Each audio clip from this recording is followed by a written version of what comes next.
Okay, welcome to this talk on suicidal handwriting traits. Handwriting is a complex motor skill that is the combination of sensory, neurological, and physiological impulses. Back in 300 BC, Aristotle stated, "Spoken words are the symbols of mental experiences, and written words are the symbols of spoken words. Just as all men do not have the same sounds of speech, so all men have not the same writing." Sigmund Freud wrote several technical works demonstrating graphology's validity and uses. And even Alfred Binet, who developed the modern IQ test, conducted many years of exhaustive research on graphology. He called graphology the science of the future.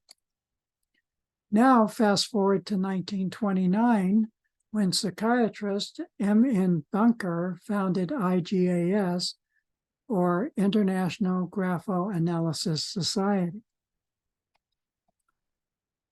One of the first books that I had on handwriting analysis was written by Dr. Bunker back in 1950s.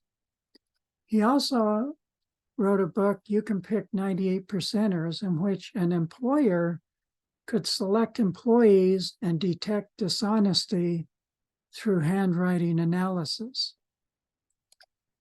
When I would talk before human resource groups, I normally directed them towards the book Trait Match, which did occupational personalities that were associated with specific traits needed in order to perform a specific job.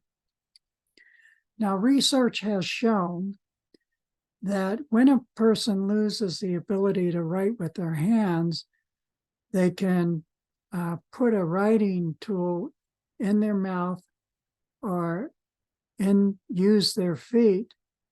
And once they become proficient in writing in those techniques, when they compared that handwriting with the handwriting when they were able to use their hands, they noticed that a lot of the trait marks were the same.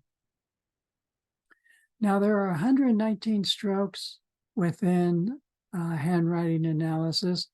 Graphoanalysis says that they can determine 300 traits off those strokes.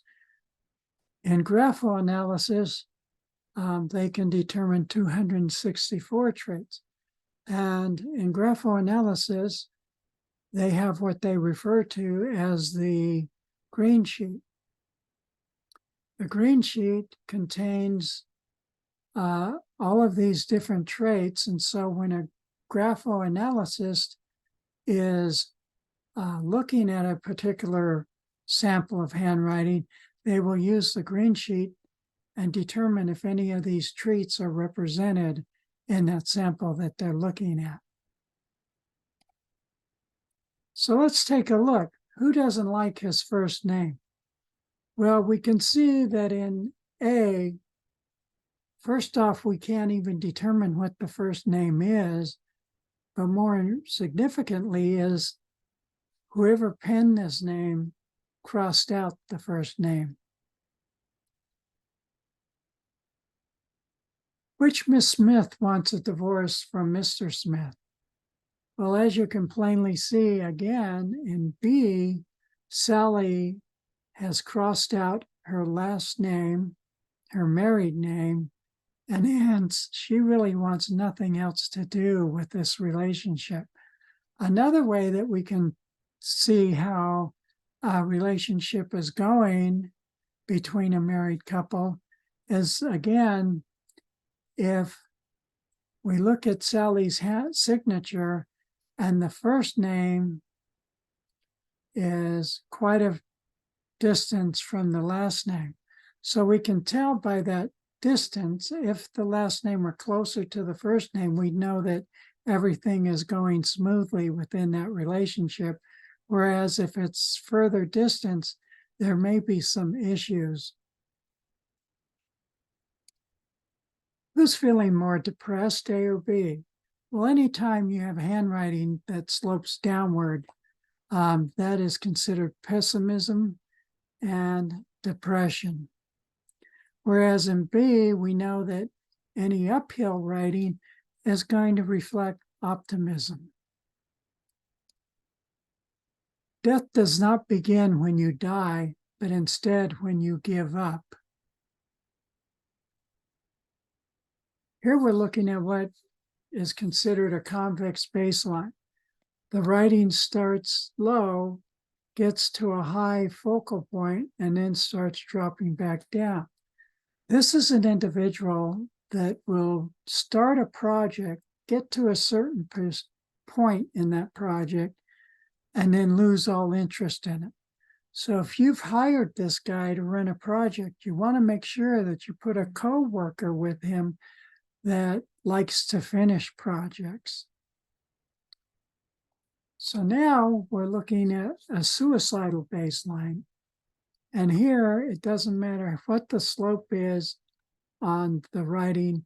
However, when we get to the last word or two, if it looks like it's totally falling off the page, this is what I refer to as a person giving up. We also might see wherein the individual has a signature that is crossed out or crossed through. Again, wiping out their existence here on Earth. Now, this is Dr. Pamela Wibble. She used to have a clinic here in the Eugene, Oregon area, but now she devotes all of her time on physician suicide. And when we say physician suicide, we also need to incorporate medical students within that grouping. Now, Dr. Pam Wibble, she likes to point out, especially with medical students, that they're in an environment where they are on the hospital floor, maybe 16 to 18 hours a day,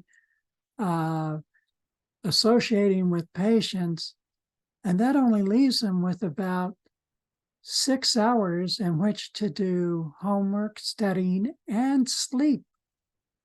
So with that kind of regimen, you can see that it's going to be very stressful on a student. The same thing happens with a physician who gets out of medical school and takes a job with a corporate entity or institution, because the corporation is going to hand them a ton of patients, and then the physician is expected to see X amount of patients during the day. So in essence, what he's doing is get the patient in, get him out, get him in, get him out, get him in, get him out. And when you do this kind of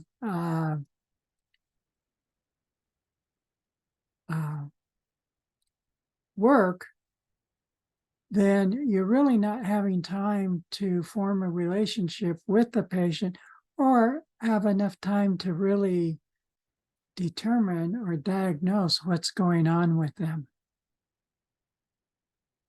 So what Dr. Pam Wibble does now is she teaches physicians how to create their own clinic that is non-stressful, relaxing, and enjoyable in which to work with one's patients. She also does TED Talks as well as seminars and retreats in which to teach physicians how to further relax in their job and to create their own clinic. Now, over the years, Dr. Pam Wibble has been informed about over 1,700 doctor suicides. And again, I have to emphasize this includes medical students. I remember just a couple of years ago when that number was like 1,100. Statistics show that on average, there are 400 physicians that commit suicide every year. I'm not sure if that includes medical students or not, so that number may be even higher. Dr. Pam Whibble wrote a book, Physician Suicide Letters, in which she has received hundreds of letters from parents and friends of physicians and medical students who committed suicide. And so she writes back to these individuals, helping them to hopefully cope with what has happened in their life and that. Now, I want to enlarge this front cover of Dr. Whibble's book to show you in this particular case, here again, we're seeing signs of giving up, and also where the author of this suicide note has totally wiped out or X'd out their existence. I have another suicide note that I want to share with you.